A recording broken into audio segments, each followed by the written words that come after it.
This is Talk Radio. Across the UK, online, on DAB+, and on the Talk Radio app. Bob Mills on Talk Radio.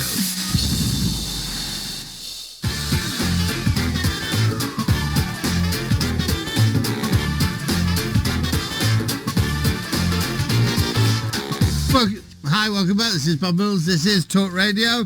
And I'm joined by a very, very special guest, our movie correspondent, the man who knows all there is to know about movies.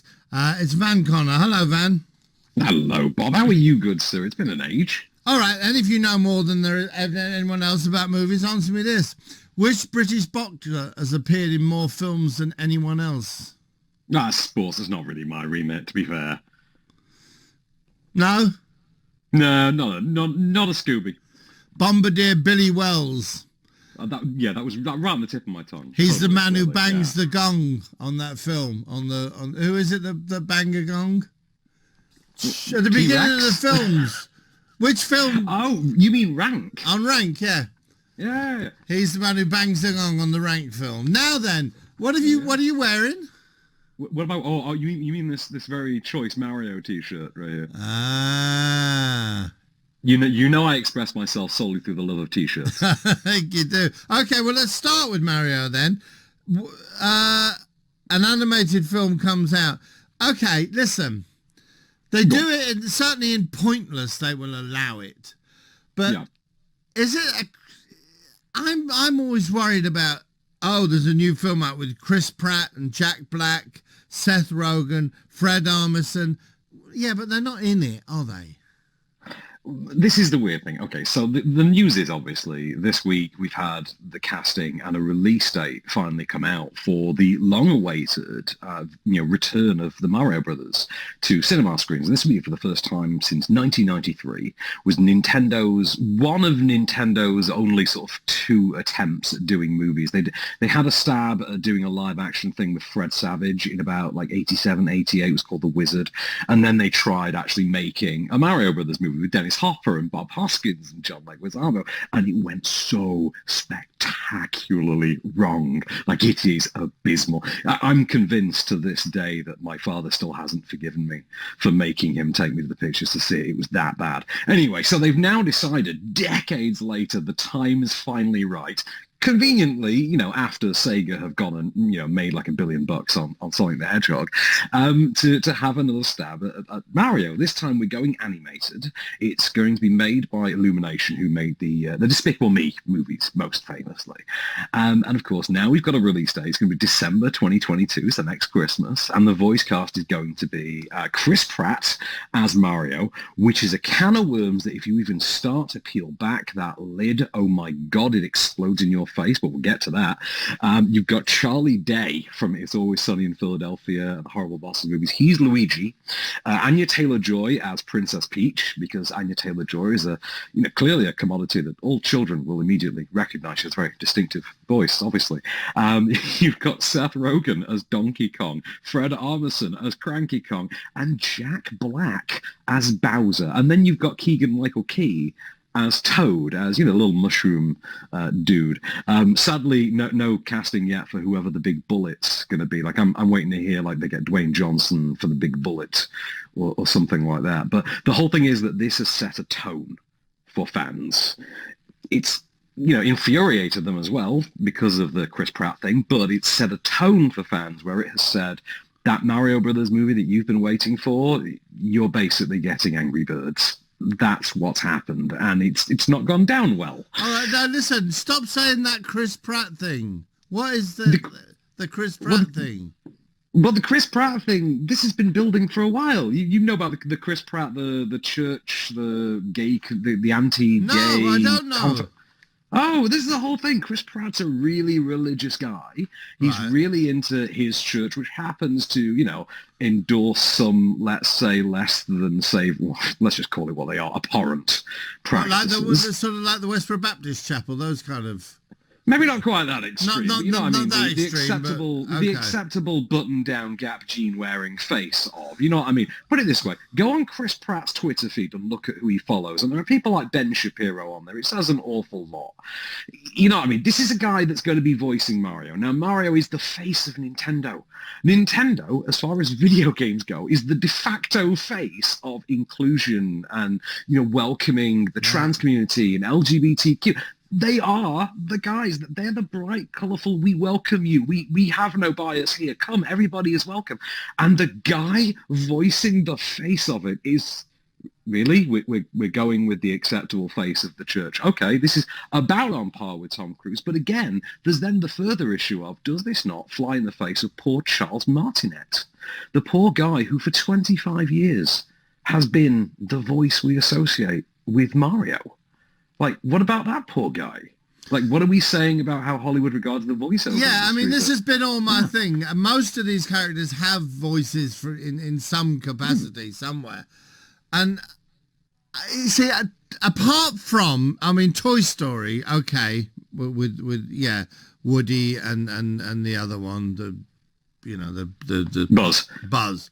Yeah. That kind of had a thing. But in general, I don't think people care. I really don't, and especially younger people. I don't think they watch these. I don't think they say, "Oh, I went to see a brilliant film with Chris Pratt and Jack Black and Seth Rogen." Exactly. And you say, ask I a really kid who don't. voiced the Lego Movie, they couldn't tell you.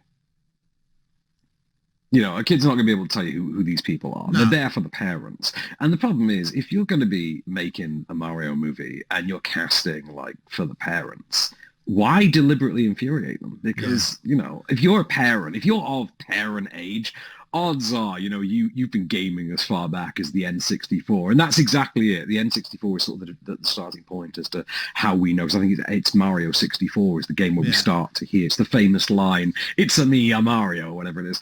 And that's the other thing as well. Like Chris Pratt has said, as regards his casting, look, we're working on the voice right now, which says that, he wasn't cast for a specific voice. He was cast because he's Chris Pratt. Yeah. Now you've got not even our generation of fans. You've got 2 or 3 generations of fans now for Mario, and on top of spitting in their faces, this is a case of why does Hollywood refuse to take the voiceover artist seriously? Exactly. And this goes Now, back historically. Listen, we've had enough of voiceovers now. We need Bond. But we need a quick trial break. We need a 30-second break. When you come back, refresh yourself, get Chris Pratt out of your system, and come back all Bond. Change your T-shirt to a Bond T-shirt. This is Talk Radio. Across the UK, online, on DAB+, and on the Talk Radio app. Bob Mills on Talk Radio. Hi, welcome back. This is Bob Mills. This is Talk Radio with my very, very good friend Van Connor. And we've talked about Super Mario and the controversy that I had no idea about. So thank you for that.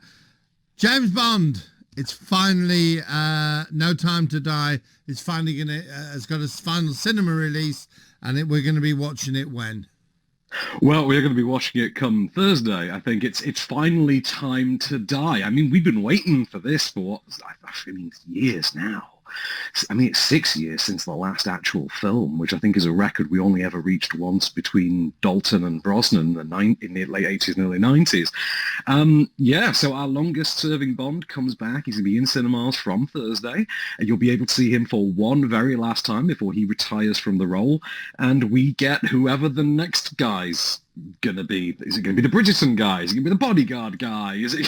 Who knows which guy it's going to be? Is it going to be the Crazy Rich Asians? Henry Golding guy, the G.I. Joe guy. Then we don't know who it's going to be, but we get one last go with Daniel Craig. So we know this for a fact, do we? That he's going to die? We do know. He has said this is it. He's not kidding this time. This is it. He's done. And the structure of the movie, the marketing and everything around it does actually seem to be, we're not kidding. We know this is the last time. It's got that sort of final tone about it. Now, answer me this, because I'm not a connoisseur of Bond. Do they die? No, they don't die. No, it's not like Doctor Who. It's not like he gets shot and then regenerates into the next guy. It's not like regenerate into like 80. So he's not going to. So Daniel Craig, he's not going to die in the film. No, no. Despite the title, there is no Right. time for. So for what Bond they to do is die. they sort of retire them, and then they change. He It's quite a finishes the mission, seamless he goes home. process, isn't it? Yeah. Yeah. Yeah, it just happens off screen. He regenerates off screen. It's never acknowledged. There's a fan theory, it's been around for decades, that James Bond /007 is a code name assigned to a person rather than their actual identity. Oh, I So like that. That's Yeah, a this has very been the neat thing. way of solving the problem, isn't it? Yeah, but the problem is because they've kept the M's all this time in the queue. Judi Dench, there's a continuity with Judi Dench, for instance, that spans a couple of Bonds. And the other factor as well is that they don't change Bonds as often as they change Doctor Who. So you don't really get the chance to be too creative with it, because usually by the time it's that person's last film, either you do know or they don't know. And if they do know, it's usually not been in time to include it in the film. Like, clearly you watch Die Another Day and know that is not meant to be Pierce Brosnan's last film, even though he absolutely deserves for that to be his last film, because it's a terrible, terrible film. And I say that as a big Pierce Brosnan fan. But I'm looking forward to No Time to Die. Rami Malek's a Bond villain, man. This is going to be crazy. Is he the guy with the odd face? Yes, yeah. He's got that sort of scar face. I keep waiting for them to reveal that he's like a prequel version of Doctor No or something. Like that's going to be the trick they pull out their bag. But apparently they're not doing any of this prequel nonsense. They all look very good. The trailers look very good. I was talking about Bond the other night with someone, and we were saying the problem that Bond has, of course, is that when it started, it was whoa, it was a whole genre, it was a class of its own, basically. Well, now, for a generation of young people, they're being it wasn't as good as Mission Impossible. He didn't hang out of the tallest building in the world. And, Yeah. It's more like a sort of Jason Bourne thing, isn't it? Has it still got the sparkle? Well, this is what I wonder, and they're very fortunate with Daniel Craig sort of, exiting on this one, because it's given them a chance to retool. And like I say about, we don't get a new Bond as often as we get a Doctor Who. Because we get a new Doctor Who as often as we do, we get the chance to change that show. We get a different version of that show every time. With Bond, they do change the tone a little bit between films. Like, it's obviously famous that we had, you had the blaxploitation one in the 70s, then you had the sci-fi one, etc. We still kind of do that to an extent. Like, you look at Skyfall, for instance, being directly derivative of The Dark Knight, for instance, and then you look at Spectre, which just actually is derivative of literally everything. It's a terrible movie. Fine. Let me interrupt there. When you say you look at it as being directed, now you look at it. No, the rest of us don't, because the rest of us don't have this incredible encyclopedic knowledge in their heads. But the rest of us don't watch a film and say, "Oh, I see Sage of Terragazzi there." That's a name I made up, but you know what I mean. Van, we have to go. We got live music. They're getting extra. The cinemas are hiring extra staff for No Time to Die release next Thursday. And you come in soon and see us in the building, all right? I'll be able to tell you all about it soon. You get me back, sir. God bless. Van Connor, thank you so much. You listen to Bob Mills' Talk Radio.